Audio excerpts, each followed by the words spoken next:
gloria sea el nombre del Señor por este día que Él nos regala. Así que continuamos entonces con esta selección expositiva de la carta del apóstol Pablo a los Filipenses. Recordamos el tema anterior, era un tema de mucha envergadura para nuestras vidas. Si alguien recuerda, estaba titulado así: humillado como cordero, exaltado como león. Y se hablaba cómo todo creyente tiene un ejemplo. El ejemplo de ser humilde, como todo creyente tiene ese llamado a ser humilde, a amarse los unos a los otros, a perdonarse los unos a los otros. Y nuestro ejemplo por excelencia era Cristo, que no estimó el ser igual a Dios como cosa que aferrarse, se humilló y Dios le exaltó hasta lo sumo. Así que después de ver este texto, nosotros en esta mañana queremos hablar de este pasaje que hemos leído, de este pasaje del cual hemos preparado y dispuesto nuestros corazones. Y a modo de introducción, solo quiero hacer una pregunta. ¿Tiene usted idea de cuántas creencias, de cuántas religiones, de cuántas iglesias, y lo digo entre comillas, se presentan hoy como la verdadera? Bueno, cuando se habla del término o el tema la salvación, usted va a ver dos grandes divisiones.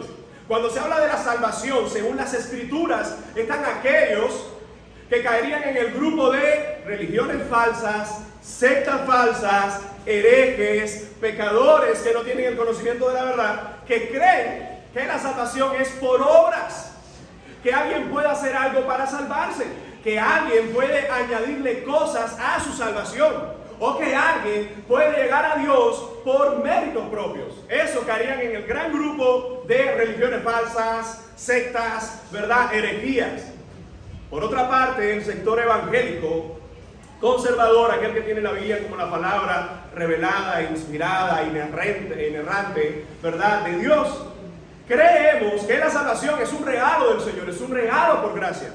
Es algo que Dios nos da en su misericordia. Es algo que no merecemos y aún así Él lo otorga por medio de Jesucristo, por medio de la fe, por medio del arrepentimiento. Pero incluso déjame decirte que en el grupo evangélico también hay algunas diferencias, no en cómo se salva, sino en cómo se puede continuar en la salvación. Y es cierto que este pasaje se ha usado mucho para hablar de tantas cosas de ocúpate en tu salvación porque la vas a poder perder, o ocúpate en tu salvación porque aunque nunca la vas a perder es algo importante, y tanto debate que yo en esta mañana no voy a hablar de eso.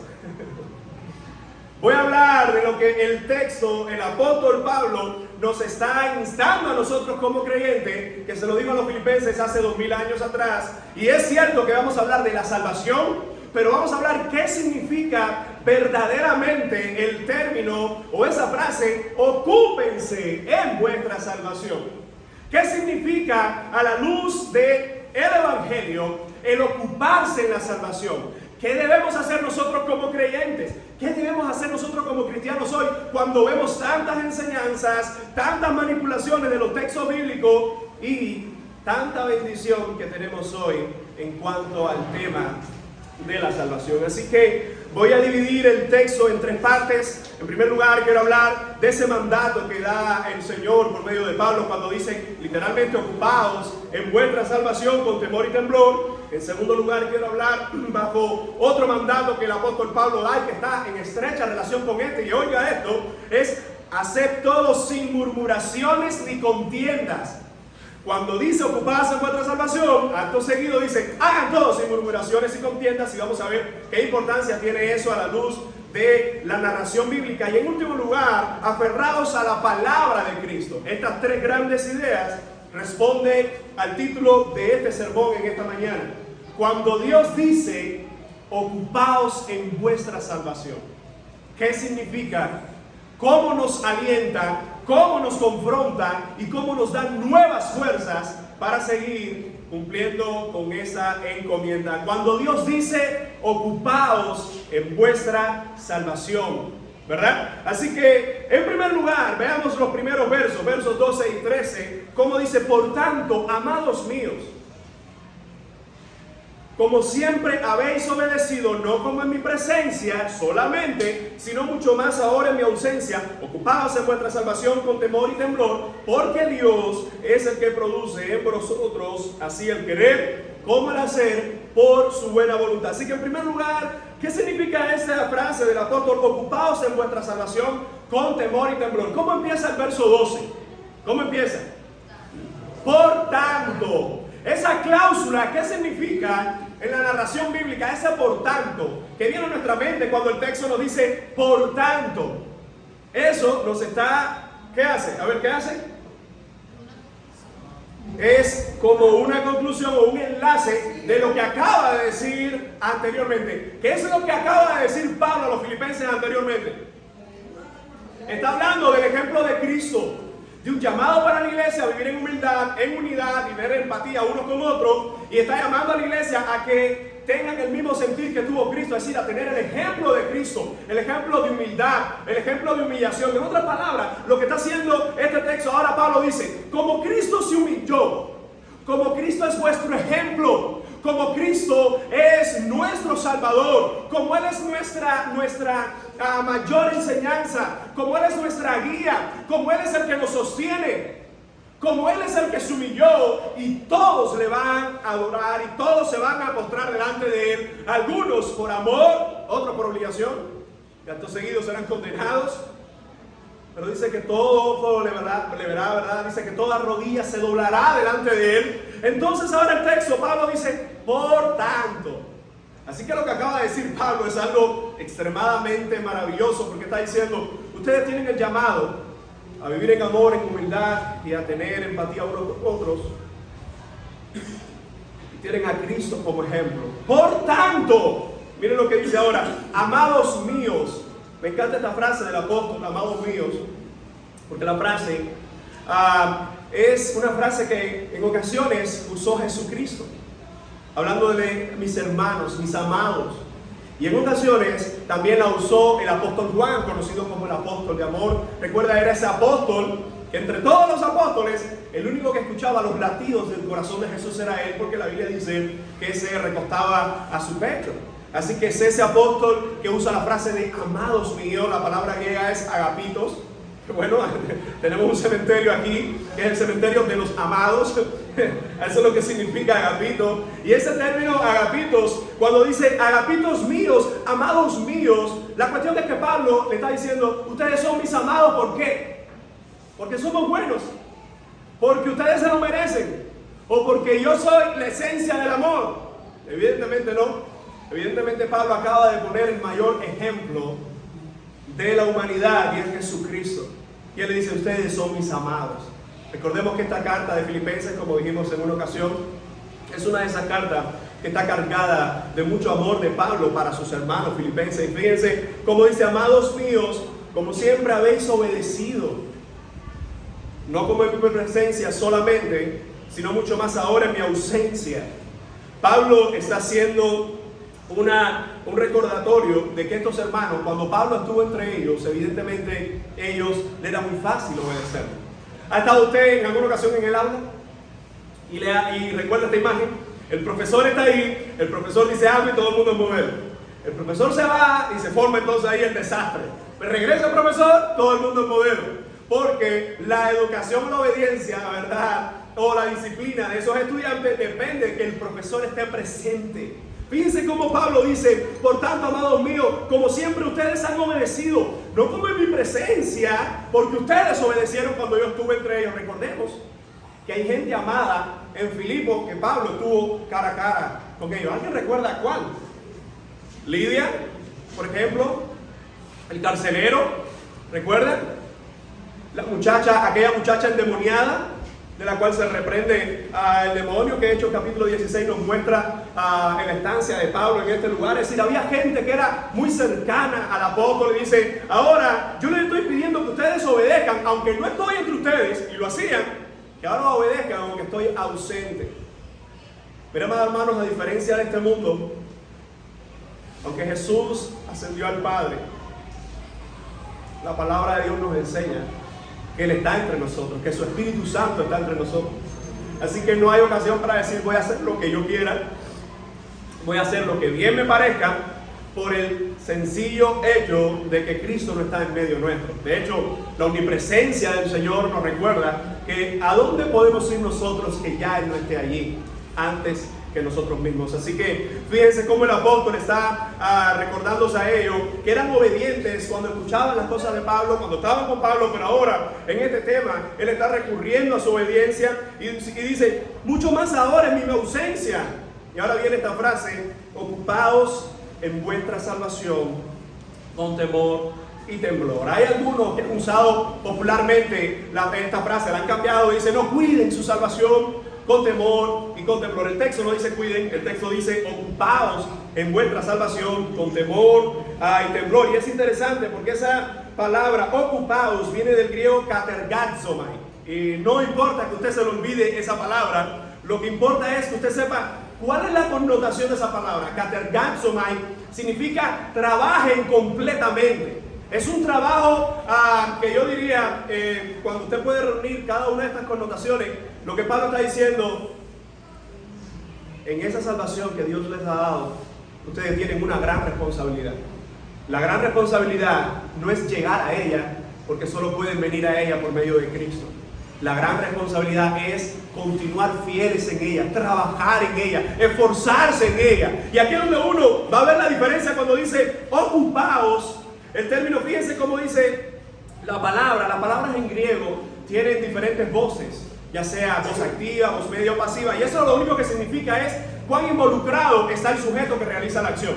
Esa palabra ocupados tiene una voz que lo que está dando a entender es, en esto que ustedes van a hacer, las mayores repercusiones están cayendo sobre ustedes mismos. En otras palabras, no es que ustedes van a hacer algo para otras personas, sino que ustedes están haciendo algo que los beneficios están cayendo sobre ustedes mismos. En otras palabras, hermano, el término ocupaos, aunque algunos han dicho cuiden, más bien agárrense, no es tanto cuidar como agarrarse desde la perspectiva, porque no es lo que el texto nos está diciendo. Aquí no está hablando de algo que se va a perder o algo que se va a mantener, porque para eso hay otros textos mucho más claros. Lo que es cierto es que Pablo aquí le está hablando a creyentes, y a esos creyentes le está diciendo, ustedes tienen que trabajar, esforzarse, porque aunque son salvos por gracia, de hecho fíjense como dice, ocupados en vuestra salvación, es algo que ya ellos tienen. Hermanos, la Iglesia Católica y muchas de estas religiones que promueven esa idea de salvación por obras, hagan esto para que Dios les salve, o hagan esto para que Dios se acerque a ustedes y le traiga salvación, evidentemente eso no responde al Evangelio. ¿Por qué estamos hoy en los caminos del Señor? Alguien diría, no, porque yo me humillé, yo hice una oración y yo vine a buscar a Dios. Déjame decirte que te engañaron. Tú y yo merecíamos el infierno. Tú y yo éramos pecadores perdidos, pero un día Cristo, de alguna manera, de alguna vía, por medio de alguien, por la exposición de su palabra, por el testimonio de alguien, llegó a nosotros. Y esa respuesta, y esa oración que quizás tú dijiste, Señor, perdóname, me humillo delante de ti, todo eso fue una respuesta a la inmensa gracia, al inmenso amor de Dios. No es algo que nadie podrá decir, yo me salvé por mis obras. De hecho, el mismo Efesios nos dice, no por obras, para que nadie se gloríe.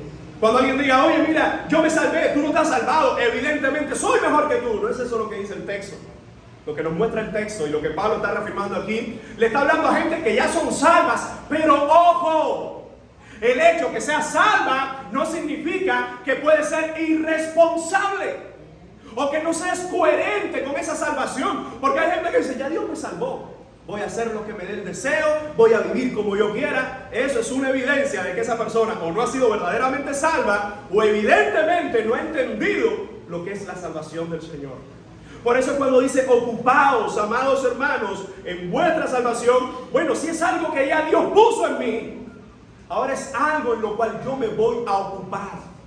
Es como Dios me ha dado el regalo, ¿qué yo voy a hacer con ese regalo? ¿Qué yo voy a hacer con esa vida salva? Mira, cuando una gente dice, soy salvo, y usted pregunta en su trabajo, le dice, no, esto es un impío, esto es un perverso. No, yo soy cristiano. ¿Por qué hay tanta gente en el mundo hoy que dice, no, esos cristianos son unos falsos? No es porque la mayoría de los que dicen ser cristianos sean falsos, es porque entre esa mayoría hay una minoría que el mundo está viendo, que dice que es cristiano, pero el mundo está viendo que ellos hacen las mismas cosas pecaminosas que ellos. Y el mundo no tendrá discernimiento para ver a Cristo, pero sí tiene discernimiento para burlarse de Cristo y para aferrarse a esas cosas que dan mal testimonio. Por eso cuando Pablo le dice a los filipenses, dice: hermanos, ocúpense en vuestra salvación. En otras palabras está diciendo: trabajen, colaboren con lo que ya Dios ha puesto en ustedes. Sean responsables con lo que Dios ha puesto en medio vuestro. Hermanos, no hay manera, lo vuelvo a repetir, no hay forma en que tú vengas a Dios, en que yo vaya a Dios por mis méritos. Pero hay muchas maneras y muchos mandatos bíblicos en que una vez ya estamos en Él, tenemos que cuidar nuestra relación con Él. Tenemos que cuidar nuestra comunión con Él. Por eso es que alguien dice: ¿y un cristiano? ¿Por qué tiene el cristiano que orar? Tú y yo no oramos para salvarnos. Ya Dios nos ha dado salvación, pero oramos porque necesitamos de Dios con todas nuestras fuerzas. Porque necesitamos de Dios en nuestras vidas. Le decía a un pastor en estos días, en uno de estos programas que impartimos en el seminario de la maestría, y una vez me hacía una de las preguntas, me decía: pastor, y cuando uno habla de preparación teológica, de todas estas cosas, denos en un consejo, en una frase, ¿qué es lo más importante de toda esa preparación? Le dije: en tu vida de oración. Porque la palabra nos confronta, nos alienta y nos anima, pero si no estamos orando y buscando al Señor, nos podemos volver arrogantes, mentirosos, hipócritas. Fíjense cómo Pablo dice: ocupados en vuestra salvación. Pero él da dos términos. ¿Cuáles son los dos términos? Para reforzar todavía más la idea de la colaboración. Y fíjense, este sinergismo que nosotros vemos acá, o esta idea de colaborar con Dios, no es colaborar con Dios para salvarme. No, ya Él me ha salvado por gracia. Ahora es colaborar con Dios ¿en qué? En obedecer su palabra, en orar, en vivir su palabra, en predicarle su palabra a otros, en congregarme, en servirle. ¿Se da cuenta? Muchos, hace muchos años, una idea que promueve un monje llamado Pelagio, era que había cosas que nosotros teníamos que hacer para llegar a Dios. Es decir, ¿ha escuchado usted esa frase? No, en la salvación tú das un paso y Dios da los restantes 99. En la salvación usted es un muerto, usted es un perverso, usted es un pecador. Yo estoy sin vida. Pero al menos lo que dice la palabra del Señor. No hay justo ni a uno. Todos nos hemos desviado. En la salvación todo lo obra el Señor. Y esa fe que yo pongo en Él, incluso ha sido la oportunidad de responderle a Él, porque Él me ha habilitado, Él me ha dado la oportunidad de responderle. Entonces, cuando la palabra del Señor nos está diciendo: ocúpense en la salvación, colaboren, no está hablando de cómo llegar a ella. A ella se llega por medio de Cristo, arrepintiéndonos de los pecados, poniendo nuestra fe en Él. Está hablando de cómo vivir esa salvación. Ocupaos en vuestra salvación. No es: haz esto para ser salvo, para acercarte a Dios, y el que te pueda salvar es: ya Él te ha salvado. Pero tú tienes que ser coherente con esa salvación. ¿Cuánta gente cree ser cristiano porque está en un templo? Déjame decirle que hasta ahora yo no he visto a nadie que entre a un garaje y se convierte en un carro. O alguien que entra a una embajada y acto seguido se convierta en ciudadano de esa embajada, lo que representa. Pero sin que se me desvíe el tema, porque algunos de esos temas los cubanos lo desorbitan. La palabra del Señor, Pablo está diciendo: catergatzomai, en vuestra salvación, es decir, trabajen completamente. En otras palabras, hermano, esa chapucería, porque mire que la historia cubana tiene chapucería. Mire que las construcciones cubanas tienen chapucería. Cuando usted ve esas construcciones que llevan más de 60 años, las ve hoy. Cuando usted ve muchos de esos proyectos, de todas esas empresas, todos esos lugares, se está cayendo en pedazos hoy. Dice: mire que el cubano chapucero. La idea de ser chapucero es que tienes algo ahí y no le das cuidado. No le inviertes tiempo. ¿Cuántos aquí, no me levanten la mano, pero cuántos aquí tienen esa casita de desahogo, que más de desahogo es pegarse en ella, que dice: no, eso yo lo arreglo pronto, tú vas a ver? No te estás ocupando en ella. No estás invirtiendo tiempo en ella. La pregunta es: ¿qué estás haciendo hoy con esa salvación que Dios te ha dado? ¿Qué estás haciendo Dios? ¿Qué estás haciendo tú hoy con eso que Dios ha puesto en ti? Te lo voy a poner desde otra perspectiva. ¿Cómo está tu tiempo de oración? ¿Cómo está tu tiempo de búsqueda del Señor? ¿Cómo está tu servicio al Señor? ¿Cómo está tu tiempo de búsqueda con tu familia al Señor? Hermanos, los que más años tienen podrán decir: yo no recuerdo un tiempo de tanta miseria y crisis como este. Es muy probable que aquello que nuestros abuelos decían, el periodo especial, ya se quedó hace rato atrás. Es probable, quizás todavía, pero lo que quiero decirte, que incluso en medio de miserias, en medio de crisis, hermanos, tenemos que seguir ocupándonos de nuestra relación con el Señor. Tenemos que seguir ocupando nuestras vidas con el Señor. No hay justificación. Si digo que soy cristiano, una cosa, eso que digo con lo que vivo, tiene que ser coherente. Si no es coherente, algo no está bien. Y fíjense cómo el apóstol dice: ocupados en vuestra salvación, ¿cómo? Con temor y temblor. Me encantan esas dos palabras, porque hay una gran diferencia a temor y temblor, escuchen, antes de conocer a Dios, y a temor y temblor una vez conociendo a Dios. Empiezo por ahí. La palabra temor, que se usa aquí, viene del griego phobos. ¿A qué le suena phobos? A fobia, a ese miedo, ¿verdad? Aunque claramente está que hoy la lengua española ha hecho diferencias y el manual estadístico de trastornos mentales ha tomado la fobia como una de las enfermedades o trastornos mentales que están ahí. La palabra fobia en sus inicios, fobia y miedo era lo mismo, pero fíjense cuando dice ocupados en vuestra salvación con temor y temblor, esa idea de fobia es una idea no de espanto cuando estás en el Señor. Ahora veámoslo cuando no estás en el Señor. ¿Qué pasa con una vida? Te lo pongo en perspectiva. ¿Qué pasa con un pecador que nunca ha querido reconocer a Dios, que se deleita en sus pecados y Dios se le presenta hoy? ¿Qué pasará con esos pecadores que morirán en esa condición y se presentarán delante de Dios? ¿Qué pasará? Horrenda expectación de juicio, dice la palabra que hay sobre ellos. Esa yo creo que es la mejor definición para temor.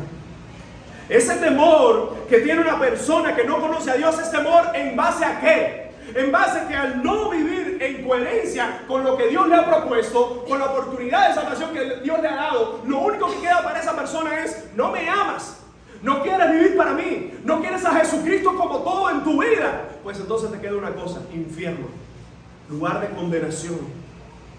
Y posteriormente, como dice el texto, es el lago de fuego y azufre. Para alguien que no tiene a Dios y vive en esa condición, si Dios se le presenta, lo único que pudiera quedar para esa persona es horror.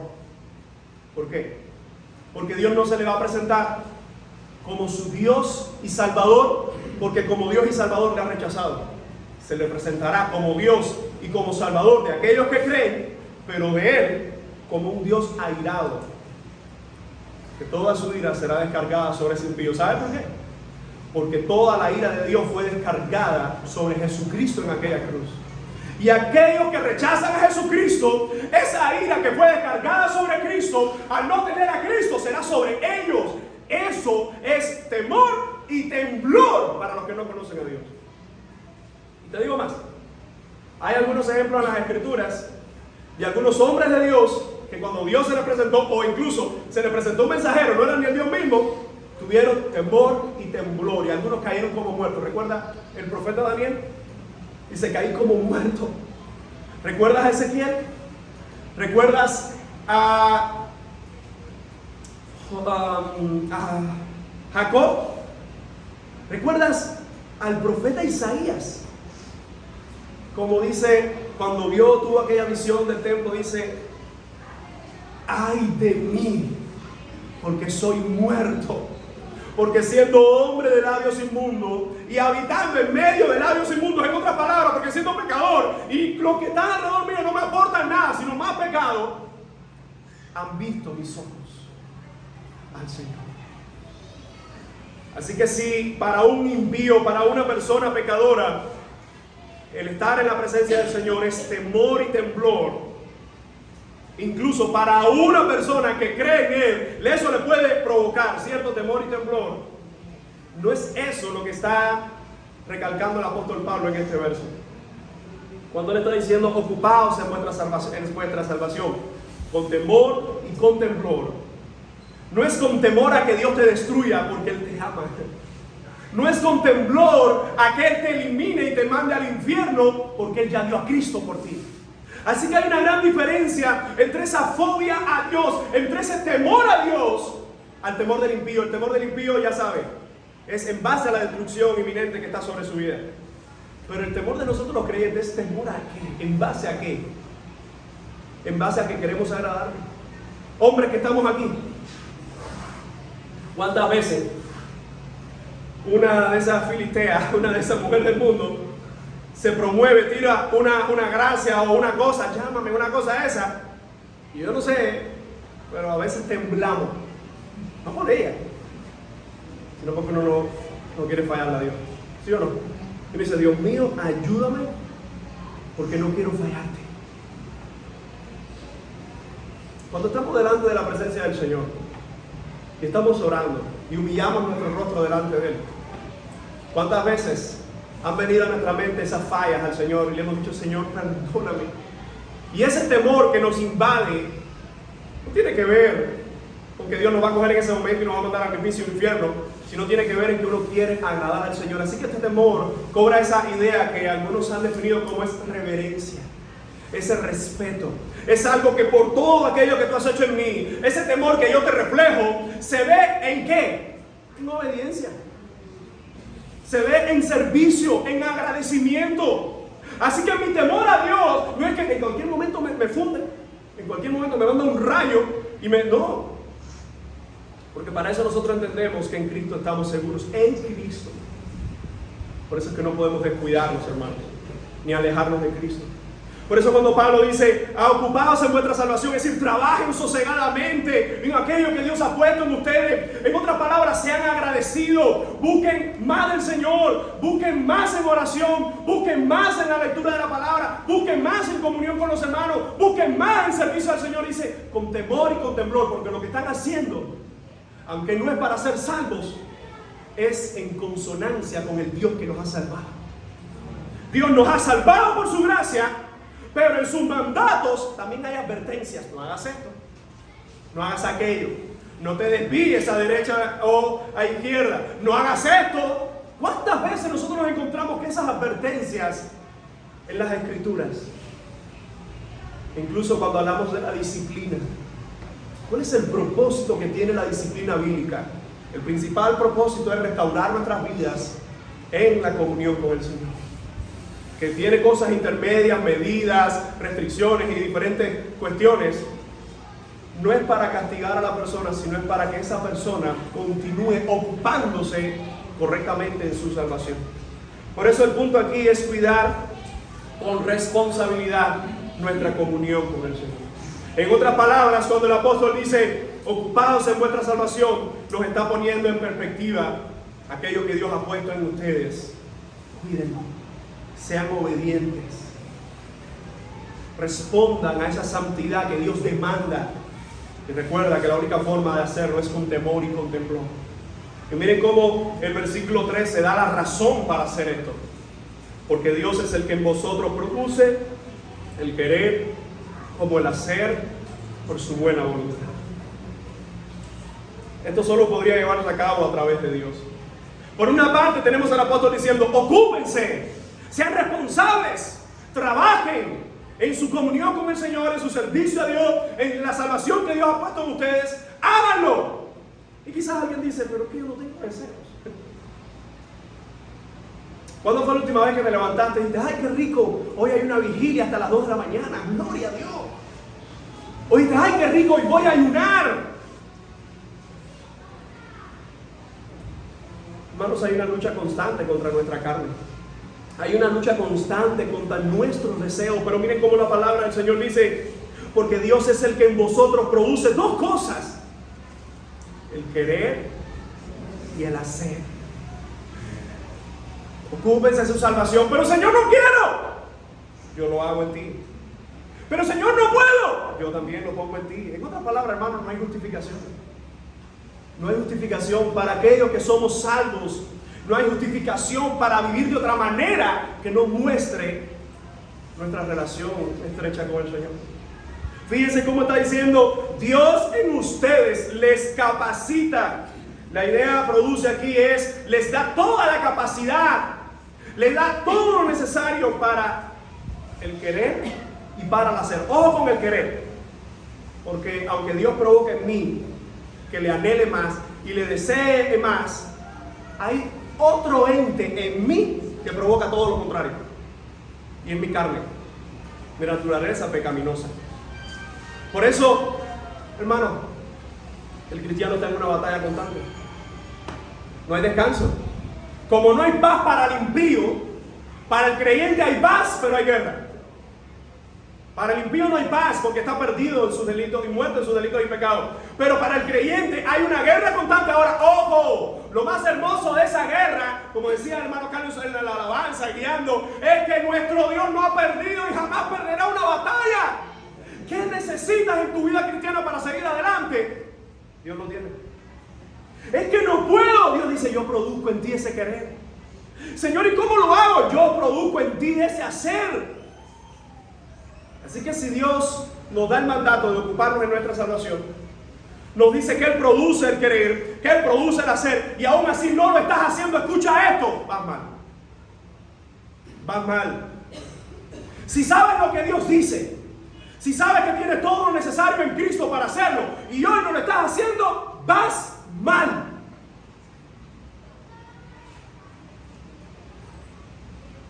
El Altísimo produce ambas cosas: la voluntad y el deseo de hacer su obra. El Señor no solo nos está llamando a ser responsables en nuestra salvación, Él también nos está mostrando que todo lo que necesitamos para servirle más y mejor, Él lo tiene. Hermanos, no pongamos justificaciones delante del Señor. Quizás alguien dice, pastor, es que tú no sabes que es cierto que yo no sé. Como usted tampoco sabe las batallas que todo el que está a su lado tiene. Pero la palabra del Señor dice, y lo que Pablo le dijo a los filipenses es lo que Dios nos muestra esta mañana: ocúpate en tu salvación. Es que no hay. Dios es. Es que no tengo. Dios es. Es que no puedo. Dios es. Hermano, no hay justificación.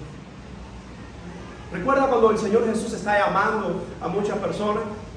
Y viene uno y le dice, déjame enterrar a mi padre. Viene otro y le dice, déjame que me casé y déjame pasar ese año. Mira, déjame que compré una yunta nueva. Déjame probarla. Y él dice, sigan ustedes.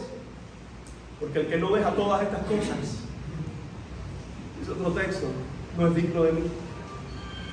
Hermano, si vas a vivir para el Señor, si ya estamos viviendo para el Señor, porque evidentemente esto es para creyentes, vamos a hacerlo lo mejor que podemos. ¿Te vas a equivocar? Bienvenido. ¿Vamos a fallar? Bienvenido. ¿Vamos a desfallecer? Bienvenido. Todavía no conozco un creyente que en sus años de batalla diga, hay momentos en que no he podido más. Hay momentos en que en nuestra vida le hemos pedido al Señor, Señor, ayúdame a pasar esta prueba. Y hay otro momento en que le hemos dicho, Señor, tú sabes que yo no voy a poder pasar esa prueba, ayúdame y haz lo que tengas que hacer para salir de ella, para ni acercarme a ella, porque si me acerco, tú sabes que voy a fallarte. Hermanos, la palabra del Señor dice, ocupaos en vuestra salvación. Se da cuenta que cuando se habla de nuestra salvación, no te preocupes tanto por la de tu hermano. ¿Y por qué está? ¿Y por qué dice esto? ¿Y por qué dice lo otro? ¿Y por qué no vino? ¿Y por qué lo otro? ¿Y por qué aquello? Hay personas que quieren ser policías espirituales de los demás hermanos. Y la pregunta es si tú con Dios se sigue cumpliendo hoy ese proverbio, esa metáfora del Señor, que antes de sacar la pajucilla de mi hermano hay una viga. Hermano, lo más importante en nuestras vidas no es que ayudemos a nuestro hermano a sacar la pajucilla, porque hay que ayudarlo, hay que hacerlo, pero tenemos que ver nuestra vida primero. Fíjense cómo el Señor nos dice, lo que he puesto en gracia en ti, no tienes nada que añadirle a esa salvación, pero tienes mucho que hacer en esa salvación. Vivirla, practicarla y pelear la buena batalla de la fe. Ahora, el segundo mandato está muy estrecho con esto de ocupados en vuestra salvación, y está en el verso 14 y 15. Y es: haced todo sin murmuraciones ni contiendas. Fíjense cómo el texto dice: haced todo sin murmuraciones y contiendas, para que seáis irreprensibles y sencillos, hijos de Dios sin mancha, en medio de una congregación maligna y perversa, en medio de la cual resplandecéis como luminares en el mundo. Pablo está diciendo: ocúpense en aquello que Dios ha puesto en ustedes. Ocúpense en acercarse más a Dios, en vivir más para Dios. Y ahora dice: y todo lo que hagan, ni murmuraciones ni contiendas. Hermano, las murmuraciones y las contiendas es algo que en el mundo eso es algo normal, ¿sí o no? En el mundo eso es muy normal. Fíjense, la palabra murmuraciones en el griego da la idea de un rumor. Es como cuando alguien está pasando y está...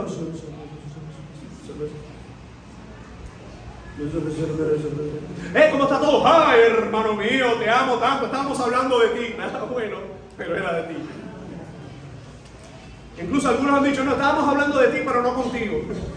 Ya tú sabes que eso no me trae.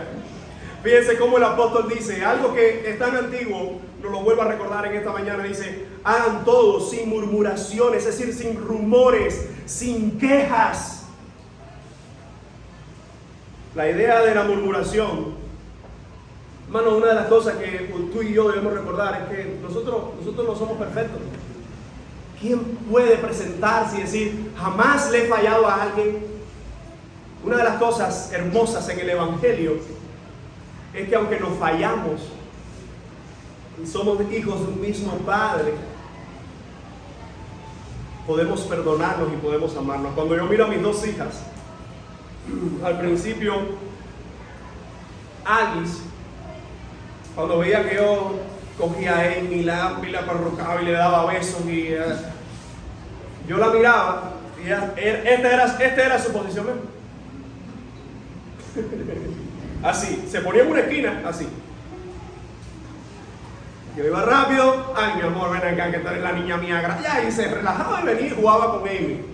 En nosotros, en nuestra naturaleza pecaminosa, está ese egoísmo.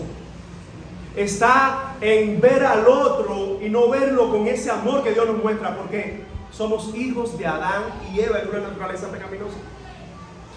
Aunque en nosotros esté, mire, ¿saben cuál es la diferencia entre murmurar? No, murmurar y chismosear, ahí está todo el mundo junto, es la misma familia. Entre murmurar y hablar las cosas como son, y que hablar las cosas como son lo hacen los hijos de Dios.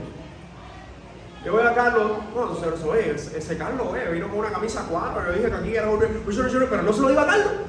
Eso es murmuración. Pero voy y le digo: Carlos, compadre, ¿por qué no te pusiste la camisa? Mire, ya se acabó. Ahí terminó. El diablo tiene tan entretenido a tanta gente. Y esto es triste, hermano. Porque ¿sabe qué? Aunque nosotros podemos en ocasiones fallarnos y murmurar y cualquier cosa así, el Espíritu siempre nos va a llevar a amarnos, a perdonarnos y a pasar esas páginas. Pero el mundo disfruta esas páginas. Y gente en las congregaciones disfruta esas conversaciones. Por eso Pablo dice: hacer todo sin murmuraciones. Mire, hermano, es probable que todos nosotros en algún momento hayamos estado en esa página. Hasta ya sea voluntario o involuntario, sin darnos cuenta, y hemos caído en murmuración. ¿Recuerdan hace muchos años le dije de una amistad que tenía en Ciudad de Ávila, que cuando estábamos hablando de algo y caía el tema de alguien, esa amistad, me acuerdo, porque nos reíamos, pero era verdad, siempre decía: paren aquí la conversación, que a partir de aquí en adelante esto es murmuración. Oye, ¿te enteraste, fulano? Sí, no sé qué. Oye, sí, mira qué bueno, gloria a Dios. Pero tú sabes, ya dice: paren, que a partir de aquí adelante es murmuración. Hermano, Pablo dice: hagan todo sin murmuración y contienda. Y no nos sintamos mal si en algún momento hemos caído en eso, porque todos hemos fallado a Dios. Pero recuerden que en el capítulo 4 lo vamos a ver: dos hermanas que no dudamos de su salvación, que no dudamos de su vida cristiana, Evodia y Sinti, que lo vamos a ver en Filipenses. En esta carta, que cuando está diciendo hacer todo sin murmuración y contienda, esas dos hermanas, yo estoy casi que convencido que al final hicieron las paces y se siguieron amando. Porque ¿nos fallamos? Sí. Pero al final nos amamos. Sí. Cuando, retomando la historia, cuando yo veo a Ali y a Amy, ella, como ya nosotros le damos el mismo amor a una y tratamos de dárselo a otra, de equiparar eso, yo el otro día la estaba mirando y decía: ay. Ahora qué bonito Cuando empieza a coger más tamañito, usted verá, y esto es mío, y esto es mío. Y entonces ahí a mediar y a no sé qué. Porque recuerden, hermano, la murmuración es algo con lo que tenemos que luchar. Porque en nosotros está innato el querer pecar. Fíjense cómo dice, sin murmuración ni contiendas. La palabra contienda tiene que ver con una discusión que tiene lógica. Ese término de contienda, te pongo un ejemplo sencillo. Tú ves la cosa de una manera, yo la veo de otra. Si no nos mostramos amor, ¿qué es lo que ocurre? Contienda. Tú ves la cosa de una manera, yo la veo de otra, pero aún así nos amamos, no hay contienda. ¿Cuánta gente, cuántas familias hoy no están divididas por un radio? ¿Cuántas familias hoy no se habla por un parol? Mira que eso ha dividido familias, ha unido unas cuantas, pero ha dividido más. No me llama, fulano no me llama desde que salió eso. Hay tantas cosas, hay demasiadas cosas ya que dividen este mundo. Nosotros como hijos de Dios no dejemos que ninguna de estas cosas nos divida. Decía un gran pensador, en aquellas cosas que estamos unidos mucho amor, y en aquellas cosas que pensamos diferente pero no son esenciales, más amor. Y dice así, hermano, dice el apóstol, hagan todo sin murmuraciones y contiendas, y miren la razón por la cual hacerlo, para que seáis como irreprensibles y sencillos. Hermano, no podemos fallar, claro que nos vamos a fallar, pero Pablo dice, pero no lo hagan más, para que simplemente sean irreprensibles y sencillos, hijos de Dios sin mancha. Yo quiero hacerte una pregunta, pero ya no está diciendo ocupados en vuestra salvación, como que ya la tienen. ¿Cómo que ahora no murmuren ni contiendan entre ustedes para que sean hijos de Dios? ¿Ya no son hijos de Dios? Sí, pero a veces se nos olvida. Hay gente que cuando uno la ve con una actitud en el trabajo y se está robando algo, y está metiendo una mentira, muchos aquí probablemente que hayan salido de un trabajo, como yo sé, por la cuestión de su testimonio ahí. Porque sabe que es, si quieres agradar a Dios, evidentemente tienes que salirte de ahí.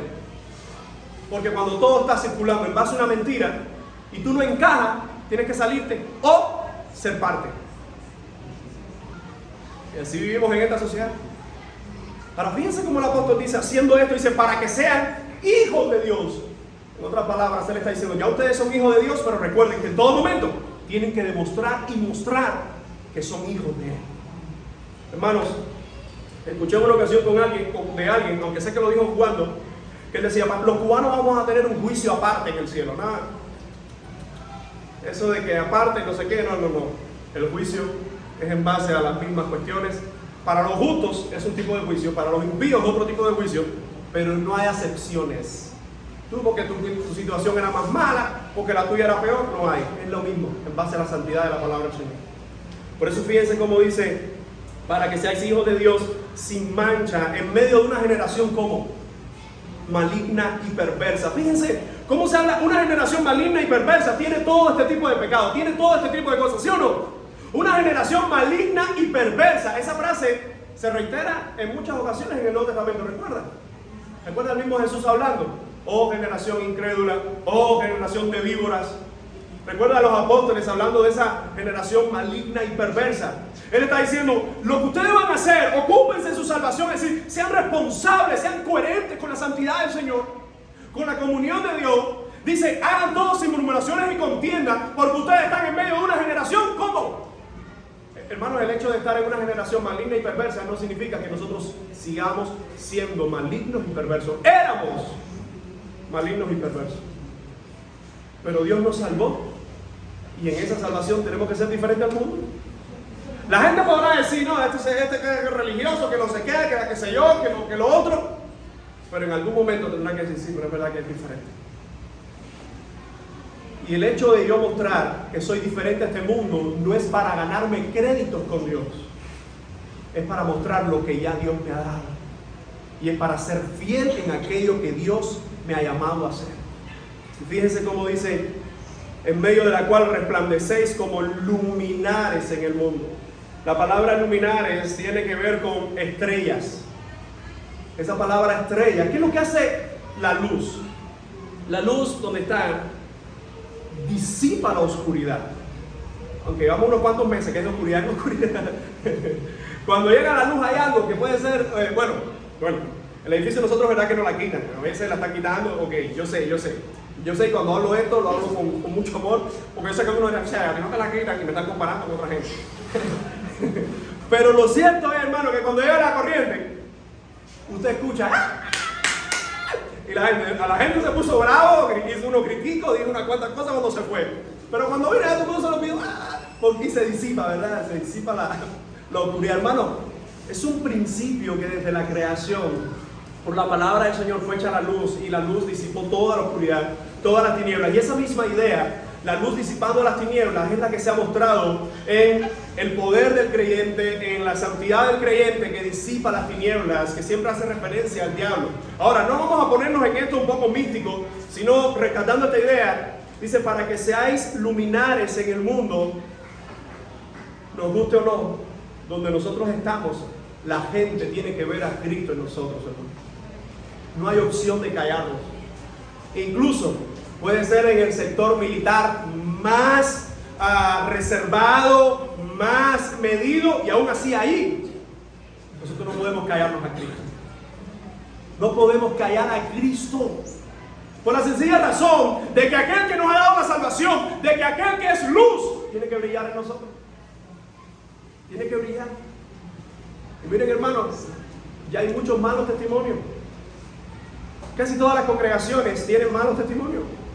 De gente que dijo ser creyente, de gente que se descuidó, de gente que dijo ser una cosa y después mostró ser otra, se fue al mundo, se apartó, hizo tantas y tantas cosas. Y la gente dice, mira, y eso que son cristianos. Pero aunque hay malos ejemplos, tú y yo seguimos con el llamado de ser luces en medio de un mundo en oscuridad. Por eso, aunque tú y yo vemos la miseria, vemos la crisis, vemos todas estas cosas, más que ser parte de alentar a la gente a que se revele a todas estas cosas, es ser parte de alentar a la gente que ponga sus ojos en Cristo, hermano, porque esa al final es la única salvación. Es lo único. Como compartía con un hermano hace tiempo, le decía, si no fuera por Cristo, ¿qué sería de nosotros? Si no fuera por Jesucristo, ¿qué sería de nosotros? Miren, amado hermano, Dios nos ha llamado a hacer todas las cosas sin murmuración y sin contienda. Aunque en esta iglesia parece ser que algunos ya lo estaban haciendo, el llamado sigue siendo el mismo. ¿Le has fallado a tu hermano? Pedir perdón es el llamado bíblico. ¿Te ha fallado tu hermano? Acercarte a él. Recuerda lo que dice la palabra en Romanos, aunque es un texto más amplio en su contexto. Dice, en cuanto dependa de vosotros, estar en paz con todos los hombres. Hermanos, más que decir, y fulano me dijo esto, y fulano me dijo lo, y lo otro, fulano, ¿qué pasa? Recuerden, mostrarnos el amor es normal. ¿A qué dos hermanos usted conoce que no se fajan? ¿A qué dos hermanos en el Evangelio usted conoce que en algún momento, cuando hay roce, en algún momento, no va a haber algo diferente? Recuerda, somos hijos de Adán y Eva, nos vamos a fallar, pero somos hijos de Dios, nos tenemos que amar. Así que vencer todos sin murmuraciones y contiendas muestra que somos luces en este mundo. Después de ver la idea, ocúpense de su salvación, pasa Pablo a la segunda idea de hacer todo sin murmuraciones y contiendas, y manteniendo esta misma línea, fíjense cómo dice el verso 16 y 18, cómo tenemos que estar aferrados a la palabra del Señor. Es imposible hacer todas estas cosas sin aferrarnos a la palabra del Señor. Verso 16, asidos de la palabra de vida. ¿Te das cuenta que ocupados es un imperativo? Hacer todo es un imperativo, y asidos de la palabra de Dios ya no es un imperativo, simplemente es un verbo que Pablo está entendiendo que si te ocupas en tu salvación, que si haces las cosas de acuerdo a esa salvación, sin murmuraciones, sin contienda, tienes que estar aferrado a la palabra del Señor. Dice aferrados, hay una versión que me gusta, aferrados a la palabra de Dios. Hay otra contemporánea que dice, pongan en alto la palabra de Cristo. Hermano, hay mucha gente en este mundo que no va a leer la Biblia, pero nos están leyendo a nosotros. Hay mucha gente en este mundo que dice, sí, la Biblia sí, pero nunca la han leído. O la han leído y no la han entendido, evidentemente. Pero nos están leyendo a nosotros, nos están viendo a nosotros. Por eso cuando el texto dice, nacidos de la palabra de vida, esa palabra, ese aferrarse y esa palabra de vida nos está diciendo el apóstol. Fíjense, cuando Pablo escribe esto todavía faltan las cartas de Juan. Es decir, no está escrito todo el Nuevo Testamento, pero evidentemente él lo está haciendo por la inspiración del Espíritu Santo, que más adelante que más adelante se sabe que se va a cerrar ese canon. Y esa palabra de vida, yo no hago esto para que nadie se sienta mal, pero la verdad es, ¿qué tiempo tú le dedicas a la palabra de vida?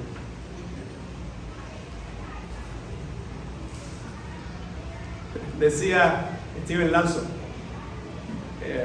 un hombre de Dios en los Estados Unidos: ¿quieres escuchar a Dios? Lee la Biblia. ¿Quieres escucharlo audiblemente? Léela en voz alta. Mira, amado hermano, aferrarse a la palabra de Jesucristo seguirá siendo uno de los llamados más fuertes en la Biblia para nosotros, hasta que Cristo venga por nosotros y estemos frente al dador de la palabra, que es mucho más grande que la misma Biblia. La Biblia es ese manual. Lo hemos dicho muchas veces, pero como dice el apóstol, y no me canso de repetirlo, la Biblia es ese manual que contiene todo lo que tú y yo necesitamos. Hoy tenemos cientos de miles de buenos libros de teología, como cientos de miles, muchos más, millones de pésimos libros de teología. Pero tenemos la palabra profética más segura. Tenemos la Escritura. Tenemos, hermano, su evangelio. Entonces, cuando Pablo dice, aférrense a su palabra, si quieres ocuparte en tu salvación, ser responsable en tu salvación, en lo que Dios ha puesto en ti, es imposible hacerlo sin estar aferrado a la palabra del Señor. Hay cristianos hoy que saben más psicología, que saben más filosofías que lo que dice la palabra del Señor. Y es normal que en un momento de inicio de tu vida cristiana sea así. Pero no es normal que cuando comenzamos a llevar tiempo en la vida cristiana, sigamos así.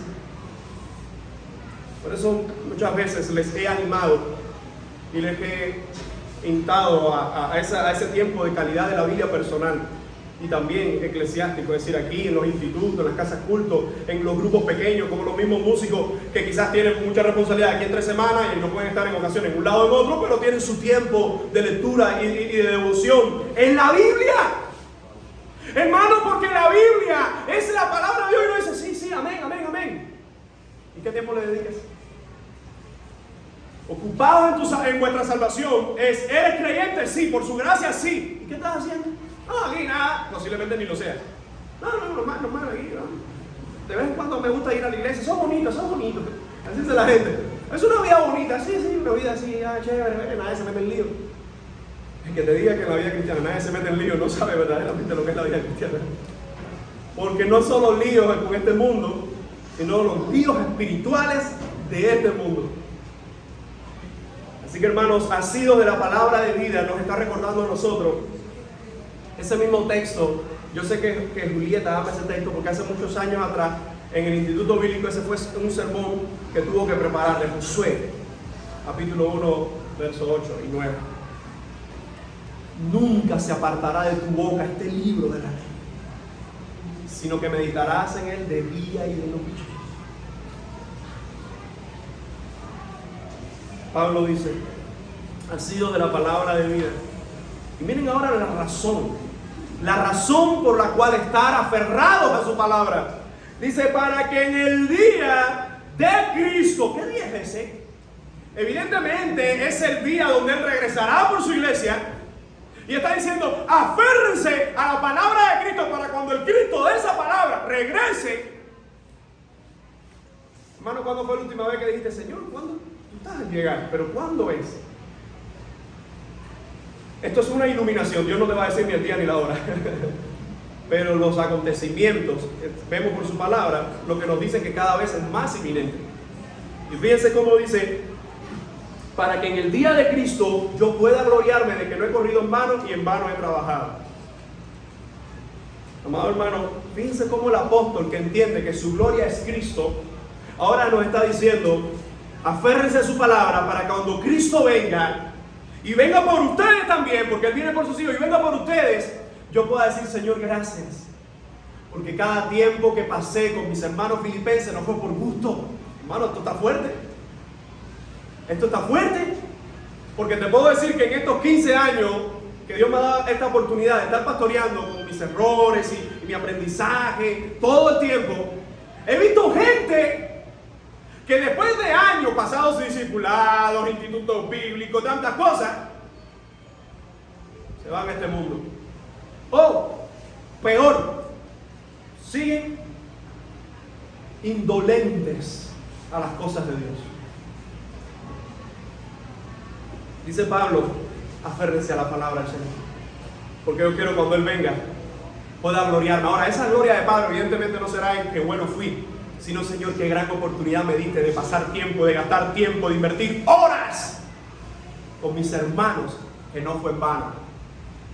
Por eso que cobra mayor sentido cuando está diciendo sin murmuraciones, sin contiendas, sin chismes, sin pleitos, sin falta de perdón, sin ninguna de estas cosas, porque al final, hermano, ¿usted ha pensado que al final tú y yo vamos a estar en la eternidad? Y quizás alguien dice, no. Si Albert viene por aquí, yo cojo por esta nube para allá. El amor del Señor es perfecto. Y aunque un día vamos a experimentar ese amor en toda su plenitud, hoy aquí tenemos que practicarlo. Y fíjense cómo dice Pablo, verso 17, el gozo que Él tiene. Y aunque sea derramado en libación sobre el sacrificio y servicio de vuestra fe, me gozo y regocijo en todos vosotros, y asimismo gozado y regocijado también vosotros conmigo. Miren la estructura de Pablo. Ocúpense de su salvación, sean responsables, vivan en santidad, aférrense al Señor. Después dice más abajo, hagan todas las cosas sin murmuraciones y contiendas, y sean coherentes con la santidad, con el Evangelio. Más abajo está diciendo entonces, en la tercera idea, aférrense a la palabra de Cristo. Y ahora aquí dice, aunque yo sea derramado en libación sobre el sacrificio y servicio de vuestra fe. Una de las cosas es que Pablo no estuvo preso una sola vez, estuvo preso en varias ocasiones. Y parece que en este momento el corazón de Pablo se llena de sentimiento y está diciendo, aunque yo sea derramado en libación. Algunos autores creen que 2 años después de Pablo escribir esta carta, termina escribiendo la segunda carta a Timoteo y después lo matan, lo decapitan. Así que Pablo estaba con el espíritu, asumiendo que le quedaba poco. Y fíjense cómo él dice, aunque yo sé que aunque sea derramado en libación, la idea de ser derramado en libación sobre el sacrificio, está haciendo la idea como se tomaban los perfumes y se derramaban en la presencia del Señor. Dice, aunque yo sea, ¿por qué Pablo está usando esa imagen? Porque él sabe que está preso por causa del Evangelio. Le está escribiendo a creyentes que no están presos y algunos de ellos no entienden lo que es vivir a profundidad el Evangelio de Cristo y gozarse en él. Y le está diciendo, aunque sea derramado en libación, dice, por el gozo, por el sacrificio de ustedes. En otras palabras, Pablo está diciendo, yo sé que voy a ir a donde está el Señor, pero que no sea en vano todas nuestras batallas.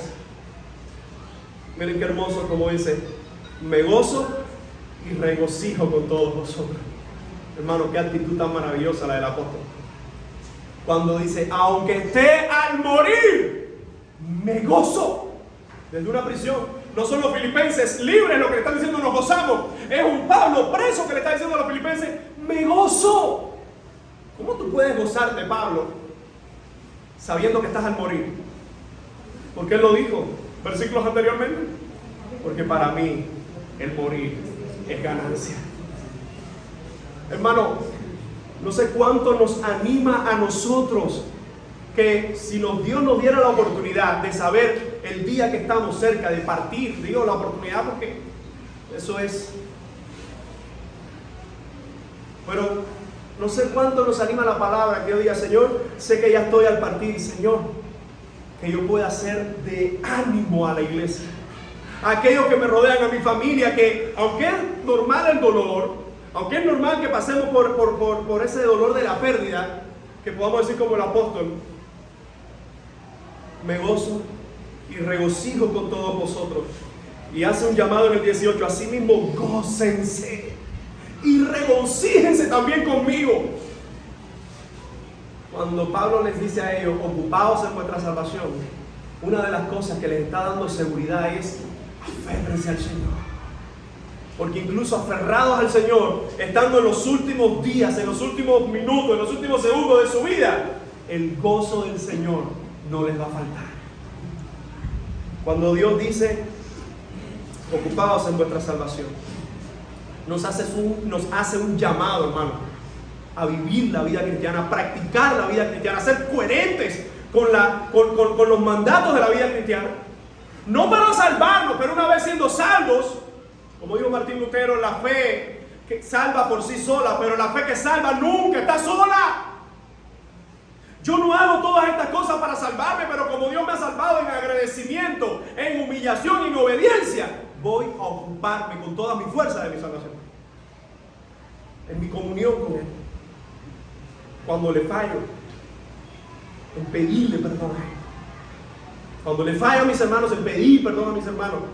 Fíjense cómo dice, ocupados en vuestra salvación, después nos llama a hacer todo sin murmuraciones, sin contiendas, a mostrar ese evangelio en nuestras vidas. Y muy importante, aferrados a la palabra de Cristo. Dios nos dice que nos ocupemos en nuestra salvación. Dios nos dice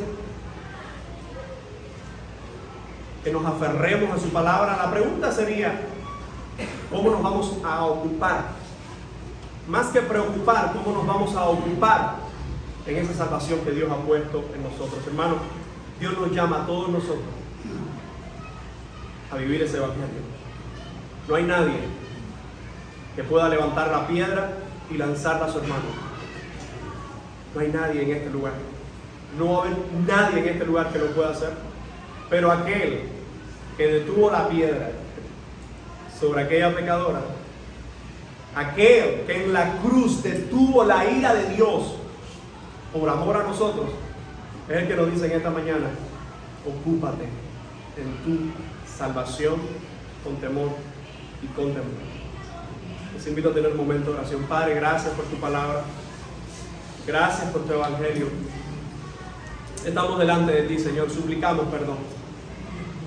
Perdónanos, Señor, porque te hemos fallado, Señor. Incluso te fallamos, oh Dios. En esta hora te suplicamos que seas en medio nuestro. Rogamos por nuestras vidas. Rogamos, Señor, por este regalo tan grande que has puesto en nosotros. Ayúdanos a ser obedientes. Ayuda a aquellos que se han enfriado. Ayuda a aquellos que se están alejando cada vez más. Señor, y tráeles de regreso por el nombre de Jesucristo. Señor, ayúdanos a ocuparnos en nuestra salvación, con temor y con temblor, con reverencia, sirviéndote cada vez más y cada vez mejor. En tus manos estamos. Te damos gracias. Te pedimos que seas en nuestras vidas hoy y siempre, hasta la venida de Jesucristo, a reunirnos contigo, Señor. En el nombre de Cristo Jesús. Amén y amén.